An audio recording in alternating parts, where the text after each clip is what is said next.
Hello and welcome in this video of the civil disobedience movement. आज के इस video में हम लोग सिविल डिसोबीडियंस मूवमेंट के बारे में बात करने वाले हैं। तो सिविल डिसोबीडियंस मूवमेंट 1930 में लॉन्च किया गया था। इस मूवमेंट को लॉन्च करने के पीछे बहुत सारे रीजंस थे। This movement is also known as the salt satyagraha because the salt was the symbol of this movement. इस मूवमेंट का प्रतीक चिन्ह सॉल्ट को कहा जाता है, इसीलिए इस मूवमेंट को सॉल्ट मार्च या दांडी मार्च भी कहते हैं। हम लोग इस मूवमेंट को डिटेल में डिस्कस करेंगे। इस मूवमेंट का introduction, the main features, the significance of this movement, पूरी तरह से हम लोग इस मूवमेंट को इस वीडियो में डिस्कस करेंगे। तो जैसा कि मैंने अभी अभी बताया कि 1930 is the year in which the civil disobedience movement was launched in India. बहुत सारे रीजंस थे इस मूवमेंट को शुरू करने के लिए। हमने अपने लास्ट वीडियो में लाला लाजपत राय के बारे में पढ़ा था।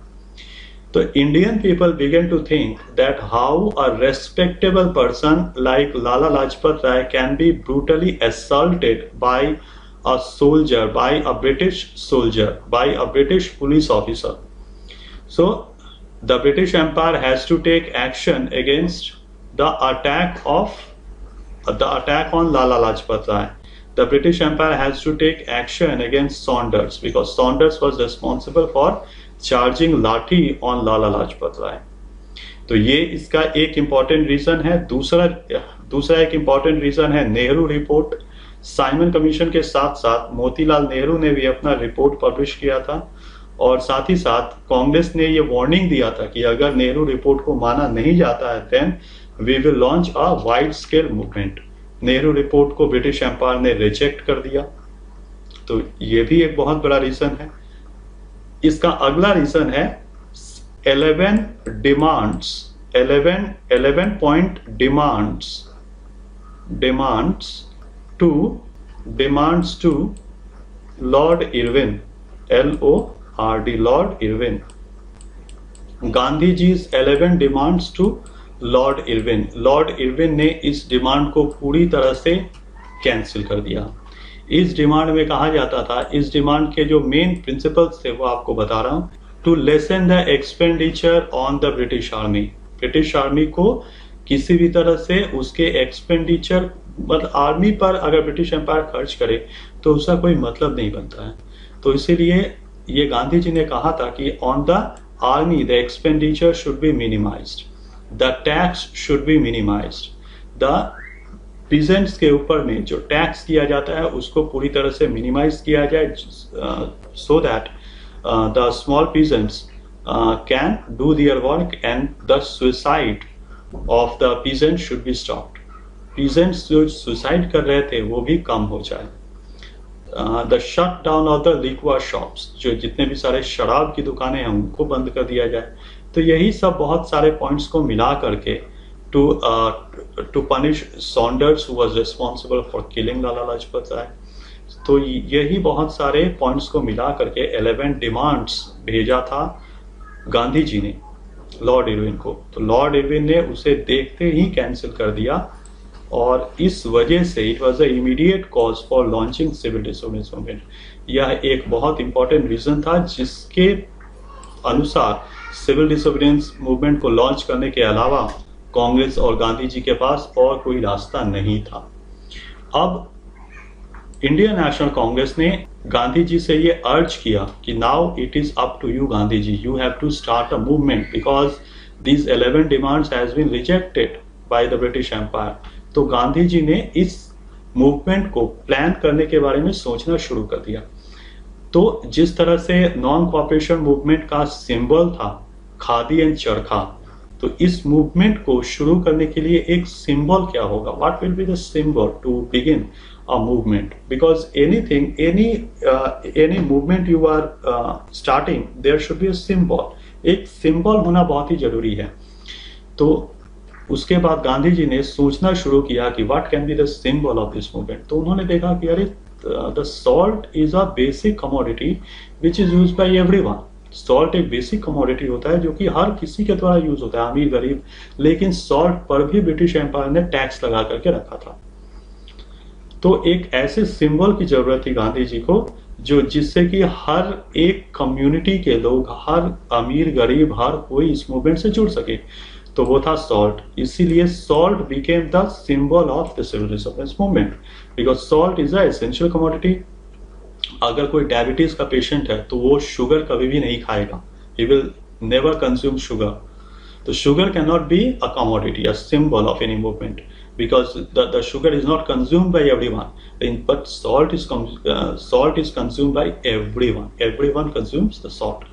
So salt will be the symbol of this movement. So he took the salt as a symbol of this movement. And during that time, उस समय में सॉल्ट को मैन्युफैक्चर करने के लिए ब्रिटिश एम्पायर के पास मोनोपोली राइट था। मोनोपोली राइट का मतलब only he can manufacture salt, सिर्फ ब्रिटिश एम्पायर ही सॉल्ट को मैन्युफैक्चर कर पाएगा, दूसरा कोई भी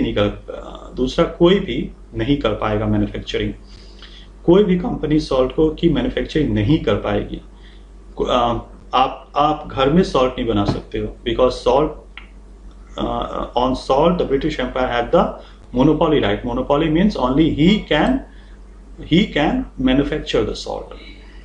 तो इसी वजह से यहाँ पर गांधी जी ने सॉल्ट को ही चुना और गुजरात सी कोस्ट पर जाकर, so here you can see that that Gandhi ji started this movement with the salt satyagraha, with the Dandi march.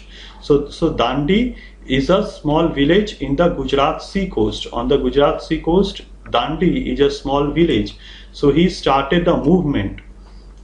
इन्होंने 11 मार्च को मूवमेंट शुरू किया। 11 मार्च को इन्होंने मूवमेंट शुरू किया along with 78 volunteers। और गांधी जी साबरमती आश्रम से दांडी तक मार्च करते जाते हैं। मार्चिंग मीन्स पैदल जाना, खुद पैदल जाते हैं, मार्च करते जाते हैं ऑन फुट।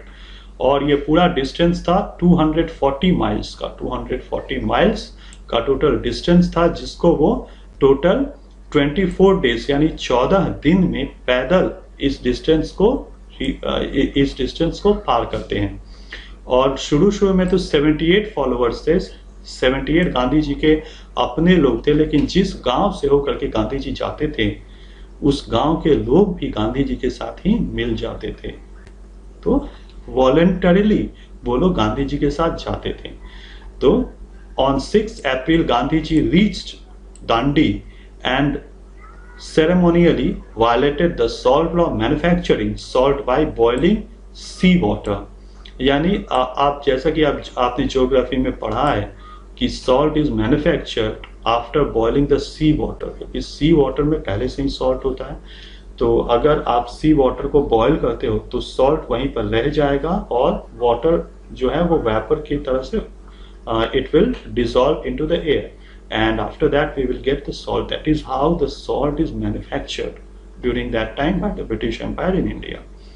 So इसी सॉल्ट सत्याग्रह को दांडी मार्च कहते हैं। इसी दांडी मार्च के साथ सिविल डिसोबीडियंस मूवमेंट की शुरुआत हुई थी। सिविल डिसोबीडियंस मूवमेंट का मतलब है to say no by politely I will tell no to do any work। If British Empire tell me to follow anything, अगर ब्रिटिश एम्पायर मुझे बोलता है कुछ करने के लिए, मैं पोलाइटली उसे नो बोल दूंगा। ये है सिविल डिसोबीडियंस मूवमेंट का मतलब। अब सिविल डिसोबीडियंस मूवमेंट सॉल्ट सत्याग्रह या फिर दांडी मार्च के थ्रू ये शुरू हुआ था। अब the civil disobedience movement became very significant day by day। It was getting the support of the Indian people। Indian people ने इसे सपोर्ट करना शुरू किया था। So this is the picture of the famous Dandi March in which he is supported by, actually Gandhi ji is surrounded by his followers। यहाँ पर गांधी जी को आप देख सकते हैं बीच में, he is assisted by his followers। दूसरे फॉलोअर्स हैं वो गांधी जी को फॉलो कर रहे हैं। तो ये एक बहुत ही फेमस मूवमेंट हुआ था, बहुत ही फेमस मूवमेंट था।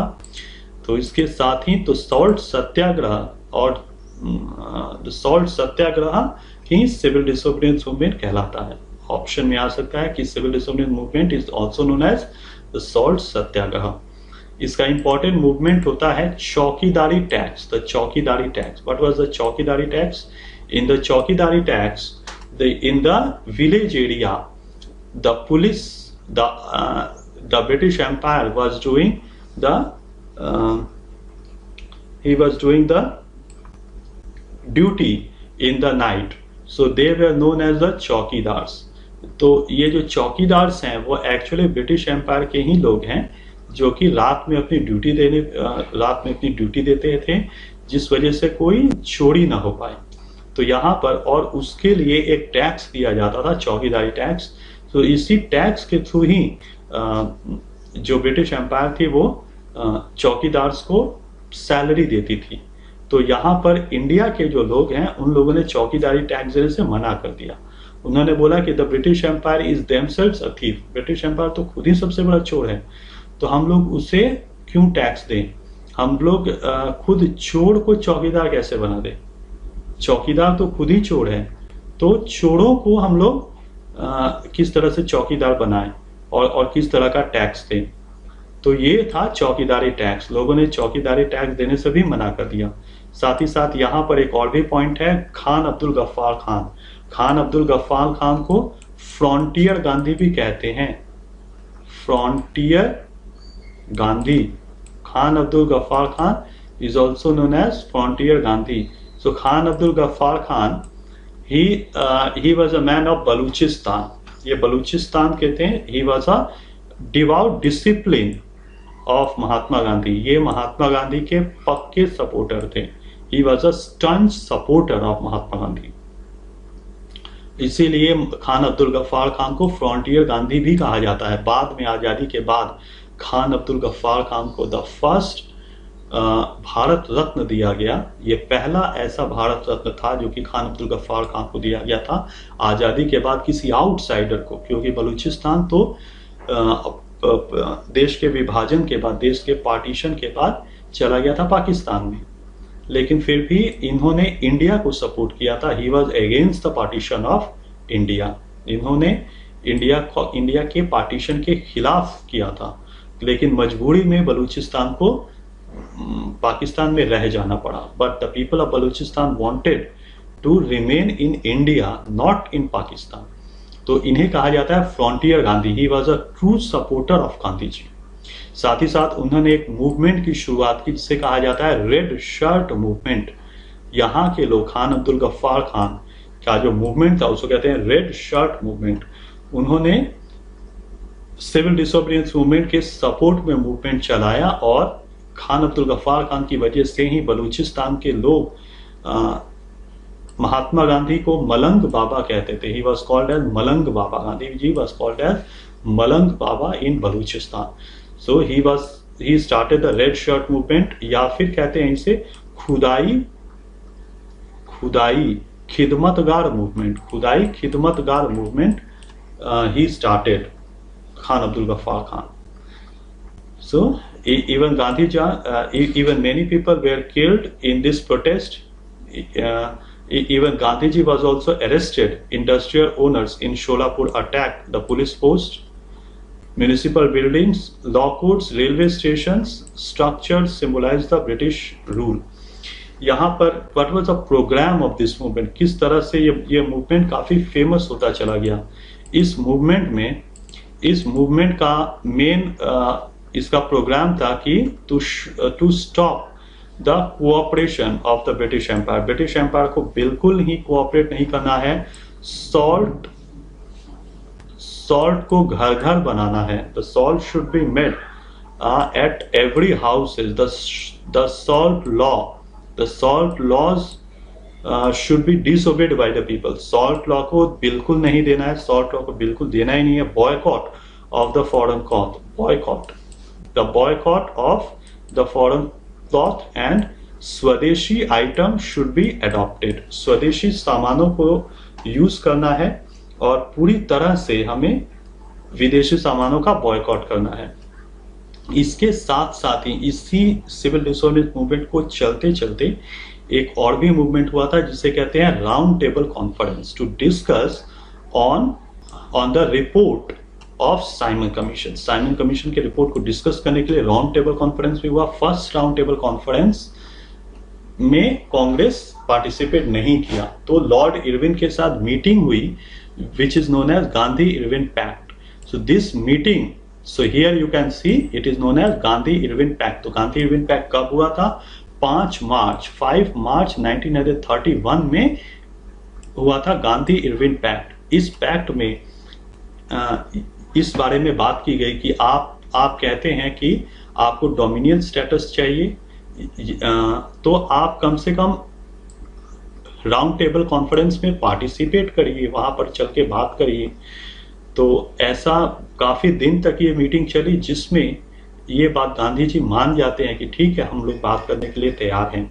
और 5 मार्च 1931 में ये जो गांधी इरविन पैक्ट था, यहाँ पर गांधी जी एग्री कर जाते हैं कि ठीक है, हम आपसे बात करेंगे। तो लॉर्ड इरविन ने कहा कि आप चल के कम से कम बात तो करिए, तो ही तो हम लोग का डिफरेंसेस सॉल्व होगा। तो गांधी जी इस बात को मान जाते हैं और Gandhi ji second round table conference में लंदन चले जाते हैं।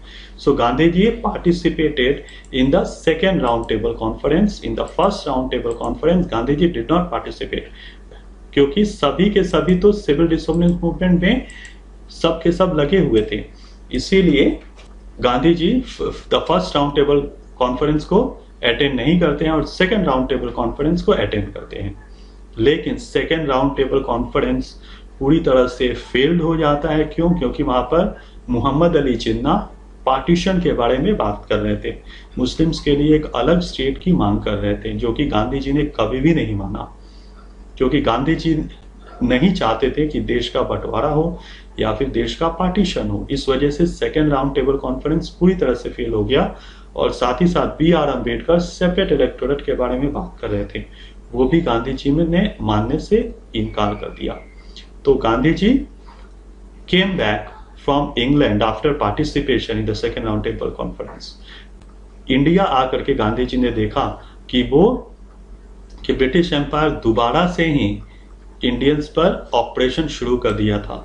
तो Khan Abdul Ghaffar Khan and Jawaharlal Nehru were both in jail, वापस जेल में डाल दिया, वापस अरेस्ट करके जेल में डाल दिया। साथ ही साथ कांग्रेस को एक इलीगल ऑर्गेनाइजेशन डिक्लेयर कर दिया, यानी कि फिर से दोबारा उन्होंने ब्रिटिश एम्पायर ने ऑपरेशन शुरू कर दिया इंडियन नेशनल कांग्रेस के मेंबर्स पर, और साथ ही साथ कांग्रेस को एक इलीगल ऑर्गेनाइजेशन डिक्लेयर कर दिया। तो गांधी जी ने दोबारा सिविल डिसोबीडियंस मूवमेंट लॉन्च कर दिया।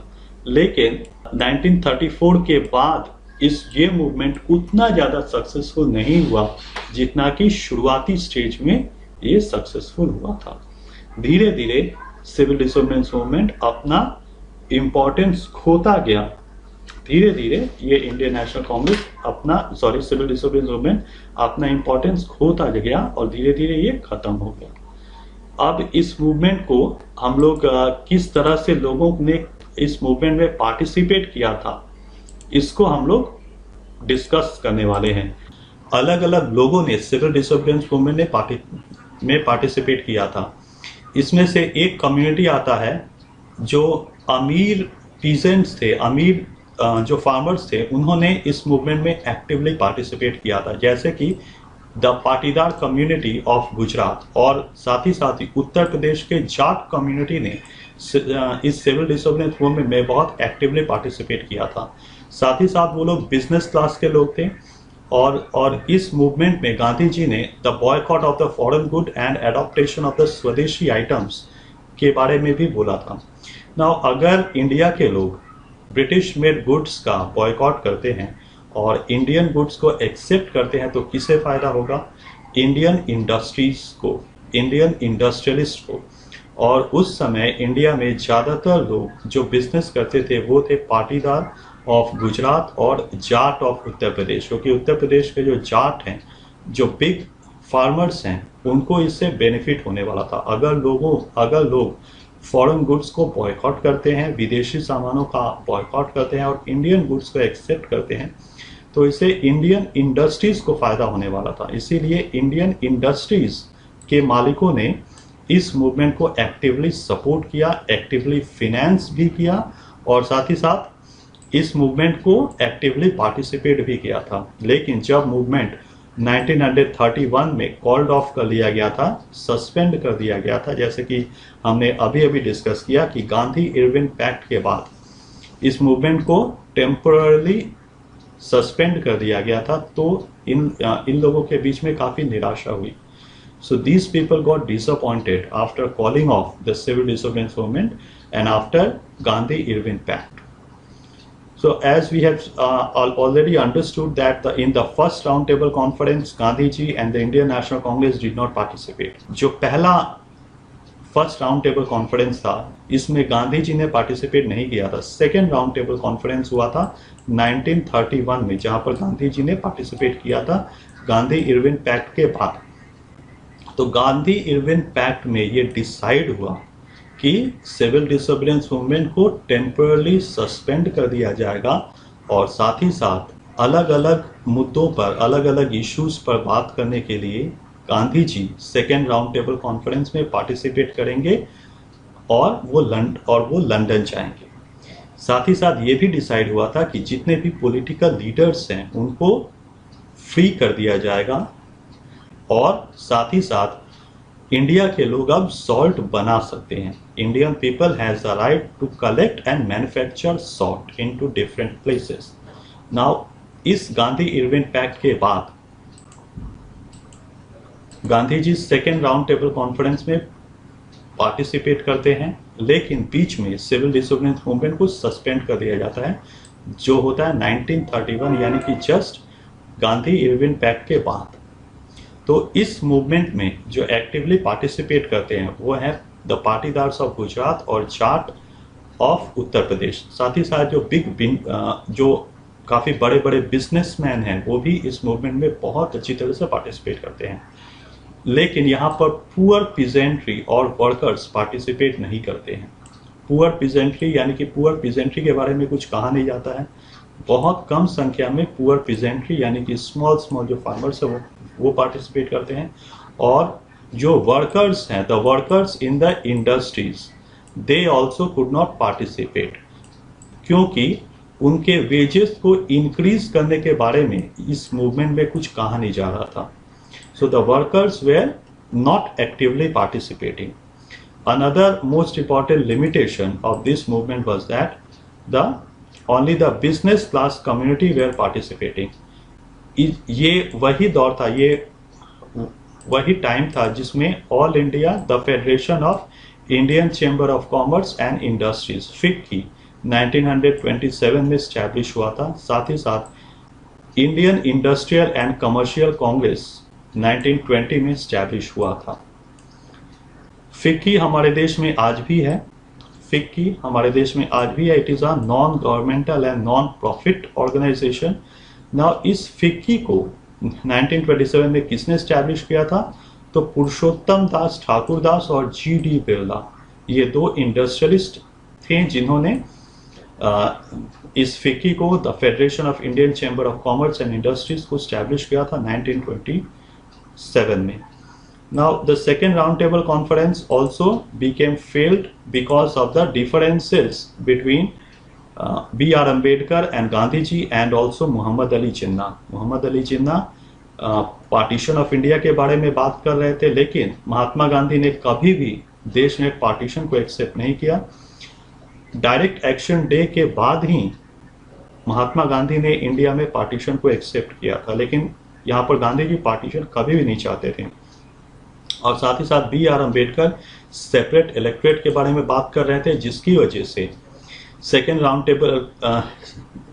राउंड टेबल कॉन्फ्रेंस पूरी तरह से फेल्ड हो गया. अब सेकेंड राउंड टेबल कॉन्फ्रेंस के फेल्ड होने के बाद गांधी जी इंडिया में वापस आए और दोबारा उन्होंने सिविल डिसोबीडियंस मूवमेंट को स्टार्ट कर दिया, लेकिन वो इंकरेजमेंट, वो एक्साइटमेंट लोगों में नहीं रहा.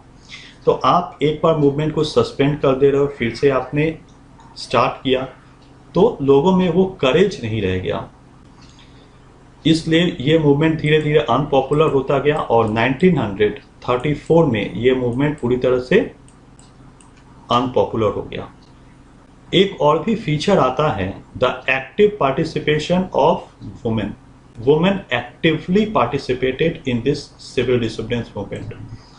यहाँ पर सिविल डिसोबिडियंस मूवमेंट में वुमेन का रिप्रेजेंटेशन कर रही थी Sarojini Naidu, and Sarojini Naidu is called the Nightingale of India, Nightingale of India.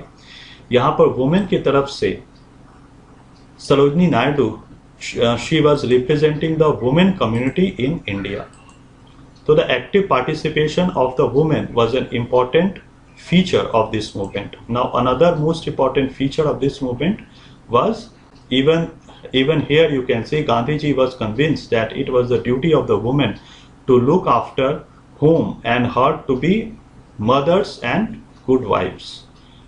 And for a long period of time, Congress was reluctant to allow women to hold any position, but because of the enthusiasm and excitement in the participation of women, Gandhiji later allowed the participation of women in the civil disobedience movement.